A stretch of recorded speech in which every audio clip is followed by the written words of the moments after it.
આજે હું તમારી સાથે શેર કરીશ ઘઉંની મીઠી સેવની રેસીપી। આ સેવ એકદમ સરસ લાગશે। મારી રેસીપી તમને ગમતી હોય અને હજુ સુધી સબસ્ક્રાઈબ ન કરી હોય તો લાઈક, શેર અને સબસ્ક્રાઈબ કરજો। આ સેવ ઓછા ટાઈમમાં બની જાય છે અને ટેસ્ટમાં પણ એકદમ સરસ લાગે છે। તો ઘઉંની મીઠી સેવ બનાવવાનું શરૂ કરીએ। તો તેના માટે આ રીતે આપણે ઘઉંની સેવ લઈ લઈશું। આ ઘઉંની સેવ સંચામાં કે વણીને બનાવવામાં આવે છે, તેનો ટેસ્ટ એકદમ સરસ આવે છે। તો અહીં આપણે 2 કપ જેટલી ઘઉંની સેવ લઈશું અને એક વાસણમાં આપણે 2 કપ જેટલું પાણી લઈશું। પછી જરૂર લાગે તો પાણી ઉમેરી લઈશું। હવે આપણે 2 કપ પાણીમાં 1 કપ જેટલો ગોળ ઉમેરીશું। સેવના માપ પ્રમાણે 1 કપ જેટલો ગોળ બરાબર છે, પરંતુ તમારે વધારે ગળ્યું જોઈતું હોય તો થોડો ગોળ ઉમેરી લેવું। હવે તેમાં થોડી ઇલાયચી વાટીને ઉમેરીશું। હવે આપણે આ પાણીને ગરમ કરી લઈશું અને ગોળને ઓગાળી લઈશું। ગોળ ઓગળી જાય એટલે આપણે ગેસની ફ્લેમ બંધ કરી દઈશું।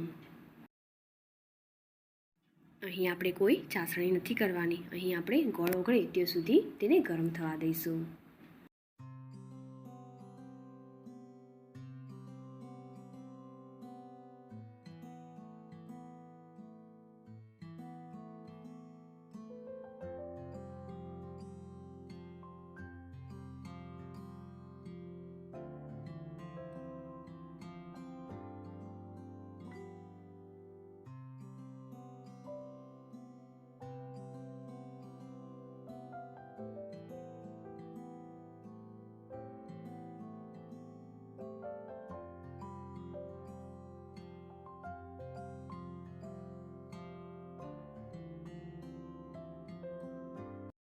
બધું જ ગોળ સરસ રીતે ઓગળી ગયું છે। હવે આપણે ગેસની ફ્લેમ બંધ કરી દઈશું। હવે એક કડાઈ લઈશું અને તેમાં 2 ચમચી જેટલું ઘી લઈશું અને તેમાં સેવ ઉમેરીશું।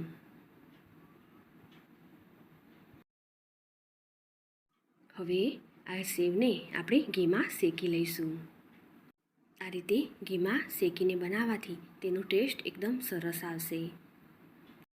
આ સેવને આપણે થોડીવાર માટે જ શેકી લઈશું। જો વધારે ડાર્ક કલર થઈ જશે અને તેમાં પાણી ઉમેરીશું તો તેને થતાં પણ વાર લાગશે।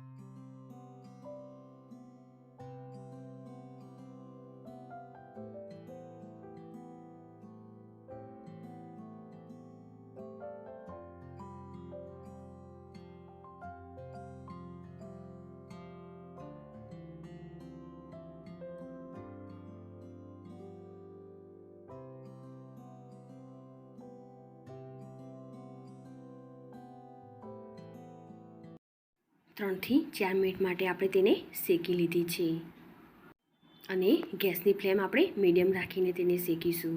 સેવ સરસ એવી શેકાઈ ગઈ છે। હવે આપણે ગોળનું પાણી ઉમેરીશું અને સેવ સાથે સરસ રીતે મિક્સ કરી લઈશું।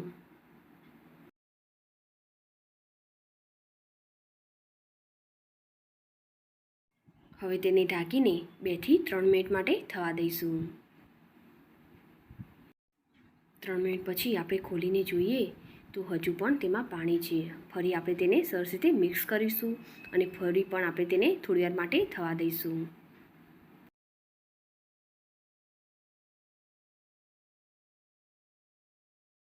આ રીતે આપણે તેને વચ્ચે ચેક કરીશું અને તેને થવા દઈશું। હવે આપણે સેવને જોઈએ તો તેમાંથી ઘણું એવું પાણી ઓછું થઈ ગયું છે અને આ જ ટાઈમે તમને એવું લાગે કે પાણીની જરૂર છે તો પાણી ઉમેરી લેવું અને ગળપણનું જરૂર હોય તો થોડો ગોળ ઉમેરી લેવું અને સરસ રીતે મિક્સ કરીને તેને થવા દેવું। હવે તેને આપણે ઢાંક્યા વગર થોડીવાર માટે કૂક થવા દઈશું।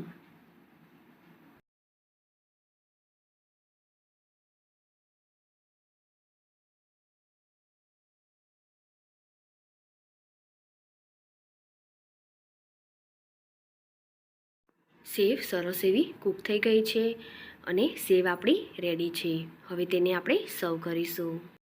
આ સેવ ઝટપટ બની જાય છે અને ટેસ્ટમાં પણ એકદમ સરસ લાગે છે. જ્યારે પણ કંઈ ગળ્યું ખાવાનું મન થાય ત્યારે ઝટપટ બની પણ જાય.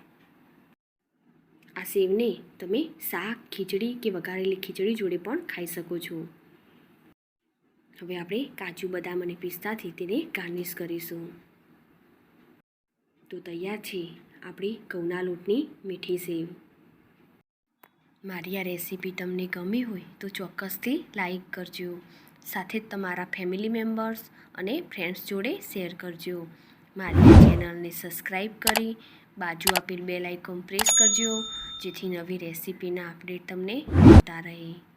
ફરી મળીશું આવી અવનવી રેસીપીના સાથે.